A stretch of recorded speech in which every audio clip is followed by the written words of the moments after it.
Bueno, pues comenzamos con un nuevo vídeo que resuma nuestros temas, en este caso de ciencias naturales. El tema que hemos terminado de ver en clase es el de las moneras, los hongos y los prototistas.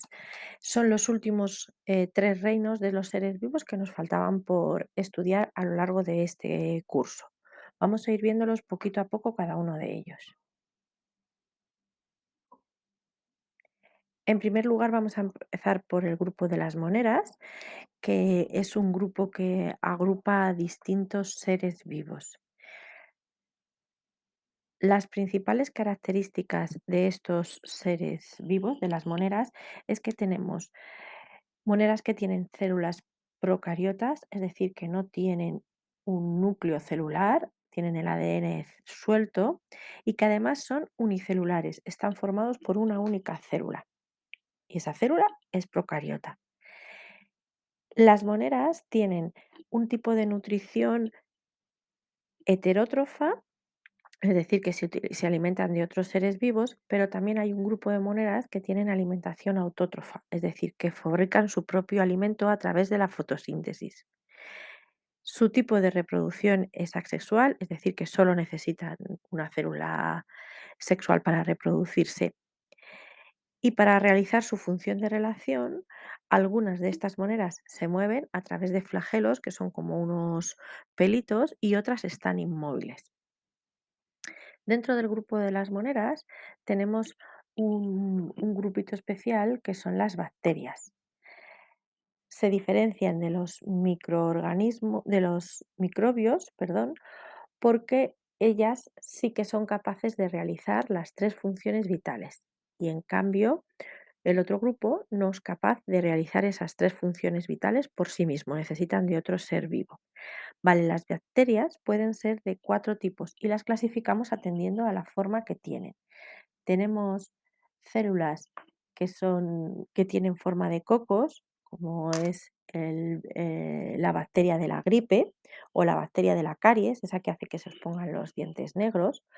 Luego tenemos otro tipo de bacterias que son las bacterias que tienen forma de bacilos, que son como unos bastoncitos. Estos bacilos, por ejemplo, están presentes en la flora bacteriana. Todo nuestro intestino está cubierto por una serie de bacterias que nos ayudan a hacer bien la digestión. Y es por ejemplo, un tipo de bacterias que tengan esta forma de bacilos es el bifidus. Habréis oído a la hora de comprar los yogures, pues hay unos yogures que tienen bifidus, es decir, que tienen esta bacteria, que es la que forma parte de nuestra flora bacteriana intestinal.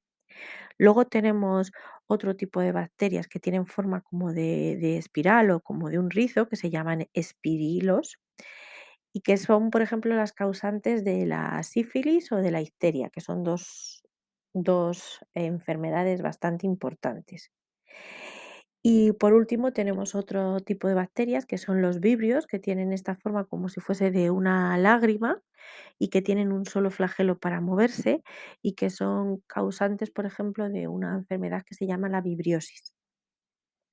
Por lo tanto, estas bacterias, si vemos el grupo que os acabo de decir ahora, hay bacterias que tienen una una parte que puede ser perjudicial para el ser humano, porque nos crean enfermedades como esa que hemos dicho de la gripe o de la caries o de la sífilis o de la histeria que os he nombrado mientras que os decía los tipos de bacterias, y otras que son beneficiosas para el ser humano, como son estas bacterias que están presentes en nuestra flora bacteriana y que nos ayudan a hacer la digestión, ¿vale? Incluso hay otro tipo de bacterias que están presentes en el vinagre, ¿vale? Una vez que hemos terminado con el reino de las moneras, vamos a empezar con el reino de los prototistas. El reino de los prototistas se divide en dos grandes grupos, los protozoos y las algas, y los vamos a estudiar por separado. Comenzamos con los protozoos. Los protozoos tienen células eucariotas, es decir, que tienen un núcleo celular, al contrario que las moneras, que no tenían núcleo, y también son unicelulares, es decir, que si yo os pongo en el microscopio 2 células y os pregunto si son protozoos o si son moneras, vosotros vais a saberlo enseguida porque las moneras no tienen núcleo y los protozoos sí tienen núcleo. Otra de las grandes diferencias es que todos los protozoos tienen alimentación heterótrofa, es decir, que se alimentan de otros seres vivos. No son capaces de fabricar su alimento. En cuanto a la reproducción, todos los protozoos son asexuales, es decir, solo necesitan una única célula sexual para poder reproducirse.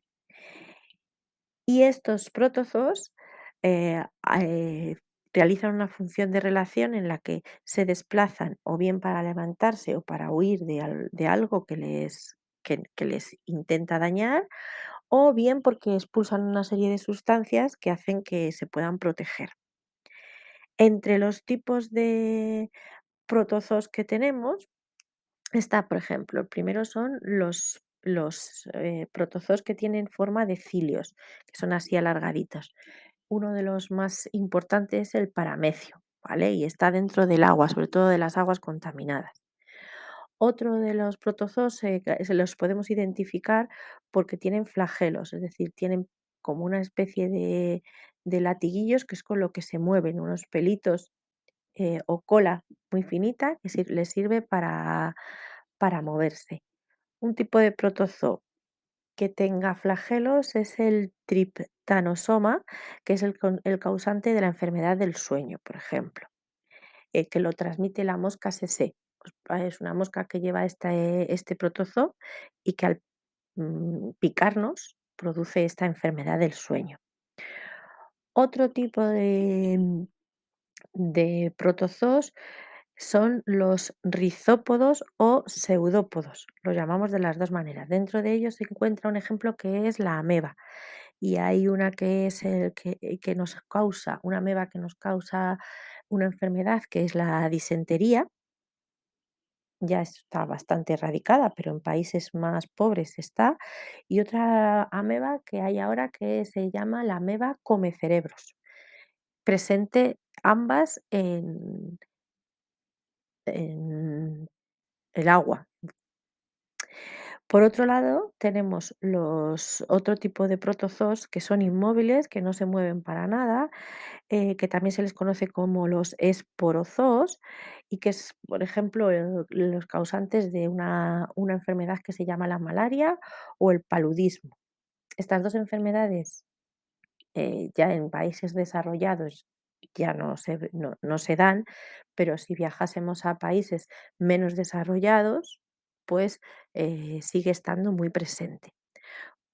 Por lo tanto, como conclusión, estos protozoos respecto al ser humano pueden ser beneficiosos porque forman parte del alimento de ciertos animales, porque forman parte de ese plancton que se comen ciertos animales, sobre todo animales acuáticos, y sobre todo son bastante perjudiciales porque causan bastantes enfermedades, como todas las que hemos dicho antes de la malaria, del paludismo, de la disentomía, ¿vale? Vamos a por las algas. Las algas también están dentro del grupo de los prototistas, ¿vale? También tienen células eucariotas, es decir, que tienen un núcleo donde está ese ADN, pero son todas células eucariotas vegetales. Las algas pueden estar formadas por una o por varias células, luego las vamos a ir viendo. Como tienen esas células eucariotas vegetales, hace que su función de nutrición sea autótrofa, es decir, que pueden producirse su propio alimento a través de la fotosíntesis. La reproducción de las algas, pues hay algunas algas que son asexuales porque no necesitan nada más que una célula sexual para reproducirse y otras que son sexuales porque necesita que se unan dos células sexuales para poder producir esa reproducción. En lo que se refiere a la función de relación, pues las algas que sean unicelulares van a tener flagelos, esos pelitos que decíamos, porque van a nadar hacia la luz buscando esa luz que necesitan para poder realizar la fotosíntesis y producir su propio alimento. Y las algas, que son pluricelulares, tienen una serie de estructuras que les ayudan a fijarse a las rocas, a resistir al oleaje y poder flotar, ¿vale? Entre las algas que existen en el planeta, tenemos 3 tipos de algas, que son las algas verdes, las algas rojas y las algas pardas. Las nombramos así porque cuando nosotros las vemos tienen o un color verde, o un color rojo, o un color marrón o anaranjado. Pero os tiene que quedar claro que todas los 3 tipos tienen clorofila, tienen una sustancia común que es la clorofila, porque todas realizan la fotosíntesis y necesitan de esa clorofila para poder hacer la fotosíntesis. Es verdad que las algas verdes tendrán mucha clorofila y otros pocos pigmentos que no, casi no se ven, y eso le da el color verde. Las algas rojas tienen clorofila, pero tienen otros pigmentos rojizos que hacen que las algas sean de color rojo, y las algas pardas tienen clorofila y otros pigmentos que son mayoritarios, que tienen un color así como marrón o anaranjado, y hace que le dé ese color pardo. Pero todas tienen clorofila. Estas algas son beneficiosas porque nos ayudan, con ellas fabricamos alimentos o fabricamos medicamentos, y además, como realizan la fotosíntesis, nos ayudan a reducir el dióxido de carbono porque consumen dióxido de carbono y producen oxígeno, pero si se reproducen en exceso, contaminan el agua en el que viven. ¿De acuerdo? O sea, que tienen esa doble beneficio y perjuicio. Vamos al último de los reinos de seres vivos, que es el reino de los hongos, o también lo conocemos como reino fungi. No sé si os acordaréis cuando los estuvimos estudiando todos, que os dije que también se podía llamar así. Estos hongos eh, están formados por células procariotas, es decir, que no tienen núcleo donde se guarde el ADN, pueden ser unicelulares o pluricelulares. Tienen una nutrición heterótrofa, necesitan alimentarse de otros seres vivos, no son capaces de fabricar su propio alimento, y tienen 2 tipos de reproducción. Hay varios hongos o fungis que tienen una reproducción asexual, que es la de sobre todo los fungi unicelulares, que producen un nuevo ser o un nuevo descendiente a partir de una yemita que forman, y ahí aparece su única, la cortan, aparece como un bultito, como un granito en esa célula, en esa única célula que tienen, y se va formando ese granito, y cuando ya está bien formado vuelve a rodearse, se cierra la pared y es una nueva célula. En cambio, los hongos o fungis pluricelulares pues se van a reproducir a través de esporas. Vamos a imaginarnos para esto de los pluricelulares a las setas que conocéis de siempre. Bueno, pues las setas sabéis que tienen como primero un pie o un tallito, y encima tienen lo que es el gorro. Bueno, pues debajo de ese gorro tienen unas laminitas muy finas, y dentro de ellas están las esporas, que son las células reproductoras. Cuando quieren reproducirse, dejan caer esas esporas, y o bien se las lleva el viento, y donde caigan, ahí van a salir setas nuevas, o caen justo donde está la seta y ahí va a volver a crecer una nueva. Así se reproducen por esporas. En cuanto a la función de relación, viven sobre una superficie o en el interior del suelo, o sobre plantas o sobre paredes. Dependiendo del fungi del que hablemos, pues puede vivir en una zona u otra. Hemos dicho que estos hongos o fungis pueden ser pluricelulares o unicelulares, y en función de eso se clasifican. Si son unicelulares, son hongos unicelulares, como por ejemplo las levaduras. La levadura es un hongo que se forma, que nos ayuda a fermentar la leche, por ejemplo, o a fermentar otros productos para crear alcohol. A través de, por ejemplo, las levaduras, pues podemos fermentar la leche y obtener yogures. y a través de la levadura podemos fermentar frutas y crear, por ejemplo, si fermentamos la uva, pues crear vino, ¿vale? Y esa sería, la levadura es el único tipo de fungi que es unicelular. Por otro lado, tenemos los pluricelulares y hay dos tipos de hongos pluricelulares, que son los mohos y las setas.